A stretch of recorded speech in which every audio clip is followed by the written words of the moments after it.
ya Dwiggy. Oh na na na, yeah yeah.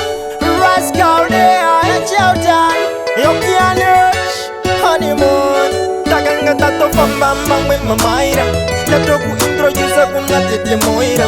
Plan yangu newe pia pia sambo foira. Asimu wakati tauta ukazikaira. Saka paginari face murudo. Wakaita mistake murudo. Apaginari face baby. Kukuda na ikuda no reverse murudo. Apaginari face murudo. Wakaita mistake murudo. Apaginari face baby. Kukuda na ikuda no reverse murudo. Rane musta chinja maenda ramba handidi. Nasi rich mangwana green ingi ropo tandidi. Muon famsa wari misa wari pakam banditi. Murule akashika shika koshe sanditi. Chimwe kacho iwe baby zono ndida. Ndos netanda ute kutoka mama sita. Chitindika toka iwewe uchandichita.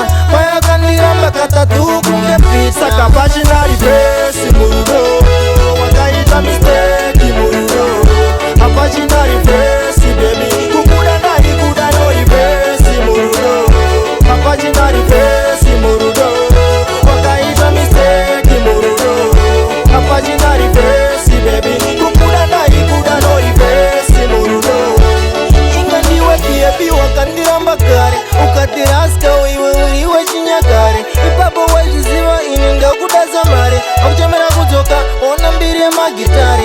Oh no no no, ndakazviramba kare. Kundita playing ground, kundita nandare. This time ndo kunyunya ini ndo kupasa ndare. Unyangwa friendzone, ndaramba handidi, ndazviparare. Saka paginari face murudo.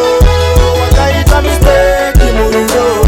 Apaginari face baby. Kukuda na ikuda no reverse murudo. Apaginari face murudo. Wakaita mistake murudo. Apaginari face baby. Kukuda na ikuda no reverse murudo. You know them matenzi ane shinu shawo iwe Bayo wakandisela kumfesi wema Naswa kundilaika kosi daba Manja nyangire ona hauwani Tuma sinsi kakenga tato pamba mwe mamaira. Tato ku introduce kuna tete moira. Plan yangu niwe pia pia sambo foira. Asimu ngani tauta ukazikaira. Saka paginari face murudo. Wakaita mistake murudo. Apaginari face baby. Kukuda na ikuda no reverse murudo. Apaginari face murudo. Wakaita mistake murudo. Apaginari face baby. Kukuda na ikuda no reverse murudo.